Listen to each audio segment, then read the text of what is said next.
నమస్కారం. ఈ క్షణం మీరీ మాటలు వింటున్నారంటే, మీ మనసులో ఏదో ఒక యుద్ధం జరుగుతోందని నాకు తెలుసు. బయట ప్రపంచం నిశ్శబ్దంగా ఉన్నా, మీ తలలోపల మాత్రం వేల గొంతులు అరుస్తున్నట్టుందా? ఒక్క చిన్న విషయాన్ని పట్టుకుని, దాన్ని 100 రకాలుగా విశ్లేషిస్తూ, నిద్రలేని రాత్రుళ్ళు గడుపుతున్నారా? దీన్నే మనం ఓవర్ థింకింగ్ అంటున్నాం. కాని, నిజానికి ఇది కేవలం ఆలోచించడం కాదు. ఇది మనల్ని మనం ఒక అదృశ్య చెరసాలలో బంధించుకోవడం, గతాన్ని తలుచుకొని బాధపడటం, భవిష్యత్తును ఊహించుకొని భయపడటం. ఈ రెండింటి మధ్య ఈరోజు అనే అద్భుతమైన వరాన్ని మనం నలిపేస్తున్నాం. మనం ఎందుకు ఇంతలా ఆలోచిస్తాం? ఎందుకంటే మనకి పరిపూర్ణత అంటే పర్ఫెక్షన్ కావాలి. మనం చేసే ప్రతి పని సరిగ్గా ఉండాలని, అందరూ మనల్ని మెచ్చుకోవాలని కోరుకుంటాం. కాని మిత్రమా, ఈ ప్రపంచంలో ఏదీ పర్ఫెక్ట్ కాదు. ఒక్కసారి ఆలోచించండి. మీరు 10 ఏళ్ల క్రితం దేని గురించైతే ఏడ్చారో అది ఈరోజు మీకు గుర్తుకూడా లేదు. మరి ఈరోజు మిమ్మల్ని వేధిస్తున్న ఈ ఆలోచన రేపుంటుందా? మనం కట్టే ఊహల కోటలు మనల్ని రక్షించవు. అవి మన చుట్టూ గోడలని మాత్రమే నిర్మిస్తాయి. భయం అనేది ఒక నీడలాంటిది. మీరు వెలుతురు వైపు నడిస్తే ఆ నీడ మీ వెనక్కి వెళుతుంది. ఆ వెలుతురే నమ్మకం. చాలామంది నేను ఆ రోజు అలా చేసి ఉండాల్సింది కాదు అని కుమిలిపోతుంటారు. గతం ఒక మూసివేసిన పుస్తకం. అందులో పేజీలను మీరు మార్చలేరు. కాని మీ జీవితమనే పుస్తకంలో కొత్త అధ్యాయాన్ని రాసే కలం మాత్రం మీ చేతిలోనే ఉంది. మిమ్మల్ని మీరు క్షమించుకోండి. మీరు మనిషి మాత్రమే, దేవుడు కాదు. తప్పులు చేయడం సహజం. ఆ తప్పులనే పట్టుకొని వేలాడితే మీకు దక్కాల్సిన సంతోషాన్ని మీరు అవమానించినట్టే. మీ మనసును ఒక చెత్తకుండీలా మార్చుకోకండి. దాన్ని ఒక పూలతోటలా ఉంచండి. గతంలోని చేదు జ్ఞాపకాలను ఒక పాఠంగా మార్చుకుని ముందుకు సాగండి. కథ 1. గ్లాసు బరువు ఎంత? ఒక గురువు తన శిష్యులకు ఒక పాఠం చెప్పారు. చేతిలో నీళ్ల గ్లాసు పట్టుకుని అడిగారు, దీని బరువు ఎంత అని. అందరూ రకరకాల సమాధానాలిచ్చారు.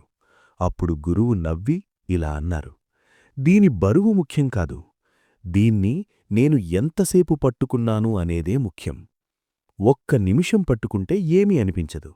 కాని రోజంతా పట్టుకుంటే చెయ్యి మొద్దువారిపోతుంది. మీ ఆలోచనలు కూడా అంతే. కొద్దిసేపు ఆలోచిస్తే సమస్యలేదు. కాని వాటిని మోస్తూనే ఉంటే అవి మిమ్మల్ని కుంగదీస్తాయి.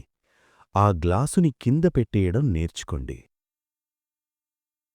ఓవర్ థింకింగ్కు మందు ఒక్కటే, ఇక్కడ ఇప్పుడు. The power of now. రేపు ఏం జరుగుతుందో ఎవరికీ తెలియదు. కాని ఈ క్షణం మీ చేతుల్లో ఉంది. ఒక్కసారి కళ్ళు మూసుకోండి. మీ ఊపిరిని గమనించండి. మీరు జీవించి ఉన్నారు. ఈ అద్భుతం చాలదా సంతోషించడానికి? ప్రకృతిని చూడండి. ఒక చెట్టు రేపు తన ఆకులు రాలిపోతాయని ఆలోచించి ఈరోజు చిగురించడం మానేస్తుందా? ఒక నది సముద్రంలో ఎక్కడ కలిసిపోతానో అని ప్రవాహాన్ని ఆపేస్తుందా? లేదు. అవి ప్రవహిస్తున్నాయి. మీరు కూడా ప్రవహించాలి. ఆలోచనల సుడిగుండంలో ఆగిపోకూడదు. కథ 2. శిల్పి మరియు ఉలిదెబ్బ. ఒక శిల్పి ఒక అద్భుతమైన విగ్రహాన్ని చెక్కాలని అనుకున్నాడు. కాని ముక్కు విరిగిపోతే ఎలా, అందంగా రాకపోతే ఎలా అని ఆలోచిస్తూ ఏళ్లు గడిపేశాడు. ఒక చిన్న బాబు వచ్చి, తాతా, లోపల ఉన్న దేవుణ్ణి బయటకు తీ అన్నాడు. అప్పుడు శిల్పి ఆలోచించటం మానేసి ఉలి పట్టుకున్నాడు. ప్రతి దెబ్బ అతనికి ధైర్యాన్ని ఇచ్చింది. నీ ఆలోచనలే నీ శిల్పం. ఆలోచిస్తూ కూర్చుంటే రాయి రాయిలాగే మిగిలిపోతుంది. ఆచరణలో పెడితేనే అది అద్భుతమవుతుంది. నుండి బయటపడటం ఎలా? రాసిపెట్టండి. మీ మనసులో ఉన్న గందరగోళాన్ని ఒక కాగితం మీద పెట్టండి. అది మీ తలలో ఉన్నప్పుడు రాక్షసిలా కనిపిస్తుంది. కాగితం మీద పడితే అది కేవలం ఒక సమస్యగా మారుతుంది. 5 సెకండ్ రూల్. ఏదైనా పని చెయ్యాలని అనిపించినప్పుడు ఎక్కువ ఆలోచించకుండా 5, 4, 3, 2, 1 అని లెక్కపెట్టి ఆ పని మొదలుపెట్టండి. కృతజ్ఞత. మీ దగ్గర లేనిదాని గురించి ఆలోచించడం మానేసి, మీ దగ్గర ఉన్నవాటికి కృతజ్ఞత తెలపండి. మీరు ఆలోచనాపరులు కాదు, మీరొక యోధులు. ఆలోచనలు మిమ్మల్ని నడపకూడదు. మీరే ఆలోచనలను నడపాలి. చివరిగా ఒక్క మాట. ఈ ప్రపంచంలో మీకంటూ ఒక ప్రత్యేకమైన స్థానం ఉంది. మీరు పడుతున్న ఈ మానసిక వేదన శాశ్వతం కాదు. చీకటి ఎంత దట్టంగా ఉంటే వెలుగు అంత దగ్గరగా ఉందని అర్థం.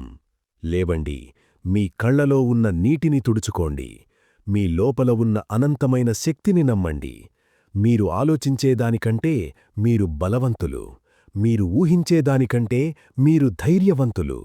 రేపటి గురించి భయం వద్దు, నిన్నటి గురించి బాధ వద్దు. ఈ క్షణం నుండి కొత్తగా జీవించడం మొదలుపెట్టండి. మీ ప్రయాణం ఇప్పుడే మొదలైంది. విజయం మీదే. All the best.